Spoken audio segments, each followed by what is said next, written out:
Hey, hey, hey, it's Kimberly Smith Austin, and we want to welcome you back to another episode of the Made to Inspire podcast. I am here with the awesome and amazing Misty Kerrigan. Hey, Misty. Hey, Kimberly. Hey, hey. We are diving into, Yeah. I feel like we should do like the miming, right? We are diving into one of your most talked about favorite topics. You know when you get people out to dinner or you go out to drinks with them and you get them started on a topic and you're like, oh my gosh, they know so much about this topic or they're so passionate about this topic. We probably at least once a week quote or talk about this topic. And as you all know from our previous episodes, it's all about innovation. But this time, we want to talk about what happens when you don't innovate. So here's our title for today's show: Disrupt or Be disrupted. The innovative advantage. It's like you always say. What?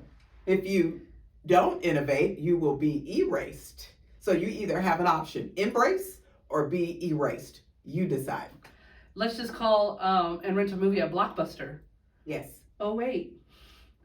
Blockbuster? What's that? Do you remember? I remember my teens and early 20s. I was at Blockbuster twice, maybe three times a week. Mm-hmm. Yeah. True. Yeah, like that was the what you just did, pizza and Blockbuster. And now it doesn't exist at all. And it's partly because they either didn't embrace, which means they got erased.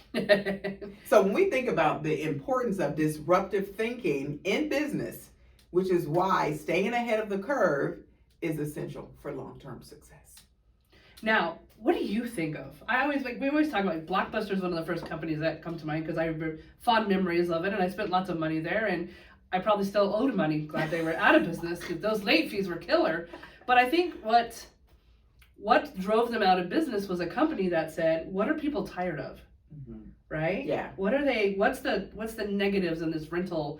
And the negatives are late I have fees. to return it and late fees. And or it's going, inconvenient. and it's not there. Yes. Like I'm waiting in line or I'm calling, I'm like, hey, is it here? Is it here? So I know. Supply, demand, Yes. and late fees. I think about that with the library too, because I like to still go to the library. And if I forget to take the book back, guess what? I'm late. But they've gone and made things digital. Innovation. So when we think about why disruption is critical for growth, the reality is if you don't disrupt your industry, someone else will. Right? Like that other company, that's how they get ahead. That's it. And that's what happened with this Netflix. So with Netflix, they used to laugh because they're like, oh, postage.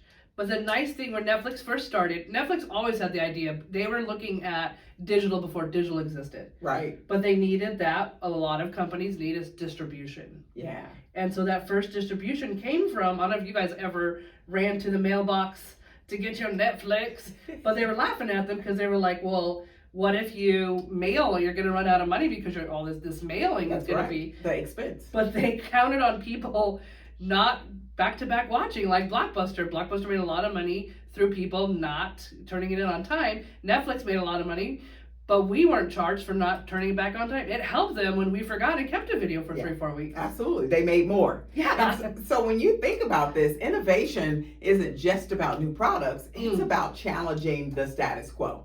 That's the mindset shift. So if you're talking about your business and going to new spaces and new places, challenge your status quo, because if you don't, you will be erased. And I love that too. And it doesn't mean it's going to work. Yeah. You know what I saw the other day? What's a new model for the Tesla truck. The ugly one? I mean, yeah. I'm sorry, I didn't say it out loud. The model has less, you know how like it looks like a triangle and squares? The new model looks a little bit more like traditional trucks. Right. But still has some of that flair that other one brought to the industry. Did it work? Maybe not. Is it pretty? No. I'm not writing it. Well, I always ask my son, if someone gave it to you, will you write? I'll probably write it, even though I might be hiding low so no one can see me. But yeah, even though it's a status symbol. That's all it is. It wasn't a pretty symbol. But I love that is like when you see someone in that truck, it became a status symbol, but it then kind of got negative for that status. Yeah. And so looking at it though was they innovated. It may not have worked now, but they pushed that envelope to that next level. Yeah, I love that. I love that. And I think when we think about disruptive thinking and how you change and innovate your workplace, a couple things we want to talk about. Three key principles that should be essential as you're going by your day to day. Whether you're an entrepreneur, an emerging leader, or an executive, it doesn't matter the status. Three things that we want to give you. Number one, challenge the industry norms. Challenge them. Because what someone else does may not be the thing that works for you. The reality is it works for some, but not all. When we think about business, the whole concept is that Thrive doesn't accept it should be business as usual. When you're looking to go to that next level, not business as usual. It's 2025. We're talking about thriving. And in order to thrive, we've got to get away from the status quo. We have to get away from what everyone else did. We're not following the Joneses. We're going to that next level, and we need to look at how to do it differently. I love that. You know what it always reminds me of, and I'm going to start with a small one, because sometimes in your business, when you're looking around, you're just looking for waste that you can monetize. So although it doesn't look like a huge status quo one, because it was from the beginning of one, is I always think about chili at Wendy's. Okay. Chili at Wendy's. What I'll tell you about it is at night they would scrape off all the hamburgers from the day, and it would be thrown away. So someone innovated, like, it was like, what if we pushed it all into a recipe and then we sold chili the next day? I had no idea. So yeah, I was looking at something that could possibly be waste to now one of their most popular things is their baked potato, chili baked potato. Wow. But the chili comes from the scraps of the hamburger meat that cook off in their normal everyday business.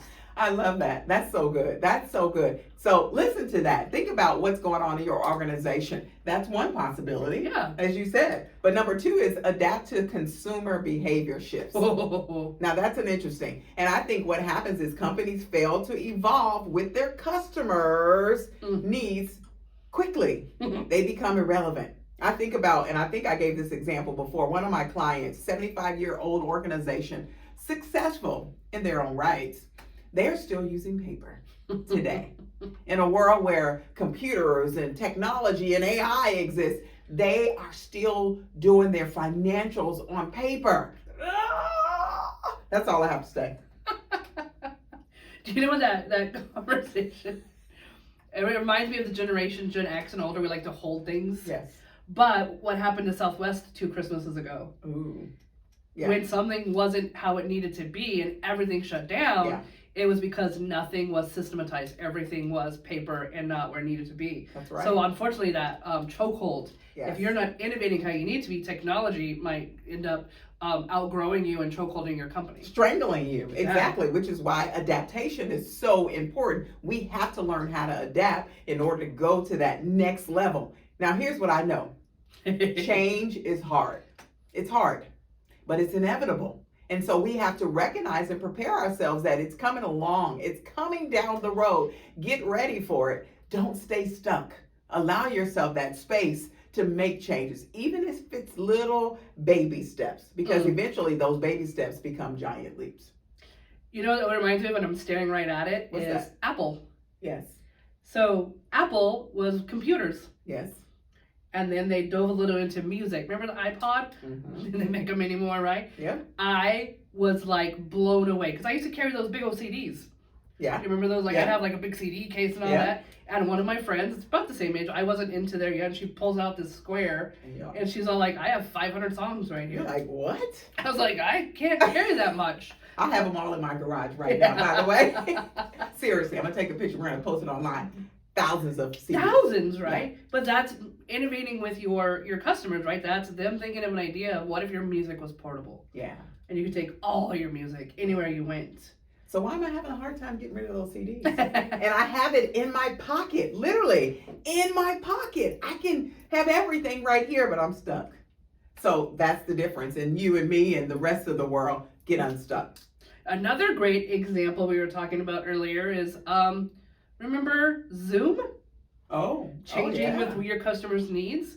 Now they were primed in position and in 2018 and 19, and then 2020 and we all went video. Absolutely. Absolutely. That just revolutionized their whole business model. We were talking about we should have bought stock, but we didn't see it. We didn't see what was coming along. And that's where that predictive thinking, that's where really trying to get ahead and not being afraid to take risks.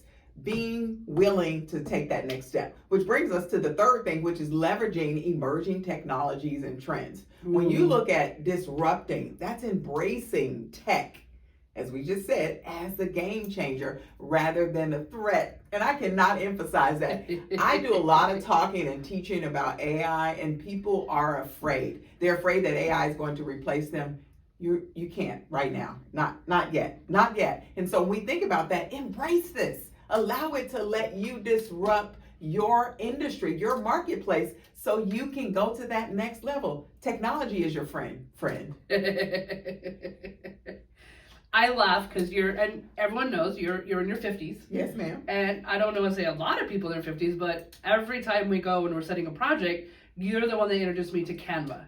You're the one that introduced me to Chat GPT, and now we're looking at Claude, and we're going to be looking at how to design different stuff. It seems like we could do a whole show on AI. Absolutely. In fact, let's come back next week with that. Because you have so many great insights and shortcuts that just give us back time. Yes. And she'll tell me, AI this and hand this way. And I'm like, why? I could just do it. And she's all, why would you do it? Why would you do it? AI take 30 seconds. Don't be a slow adapter like Misty. Oh, I didn't mean to say that out loud. No. With my pen and paper. But it's true, though. And I think sometimes we don't know what we don't know. Right. And if we don't know who to trust, then how do I know to try that next level? And I wasn't great at Canva when we first introduced me to it. I hated it. And now I'm on Canva every day. She's probably outperforming me on Canva now. I love Canva. I hate that when you introduce someone to something and then they go and level up. But that's the whole thing is, and I want to the main point here is practice. Yeah. Take the time. And I think we should do a show next week on AI. I think we should. So we could show everyone it's not that scary if you just start where you start. Right. It's the possibilities that exist. So when you think about the action advantage to how to apply disruptive thinking in your business, a couple things. Conduct a disruption audit.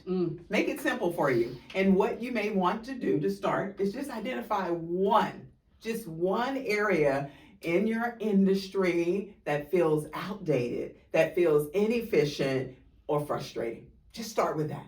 And I assure you, something's going to come out the process. What else can they do as they go through this audit?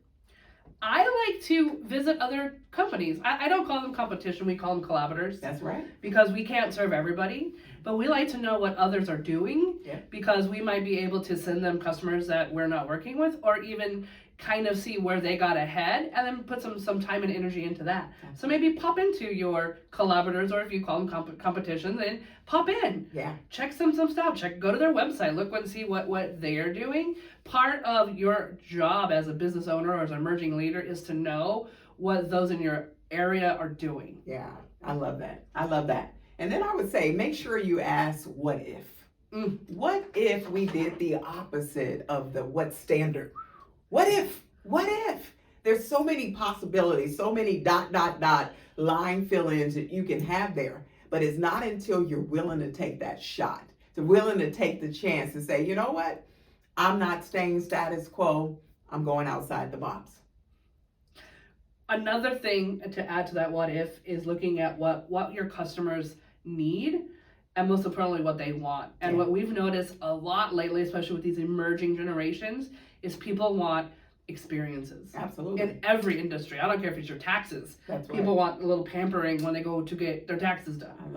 I love that. So this is a tremendous opportunity for you. Don't be afraid of the concept of disrupting. I think the name in itself has a negative connotation, but when you look at organizations, entities, enterprises, individuals that disrupt the industry, they change their life, their life and the life of those around them. So we challenge you, friends, as we always do. Just remember, there's something out there waiting for you. Now go get it.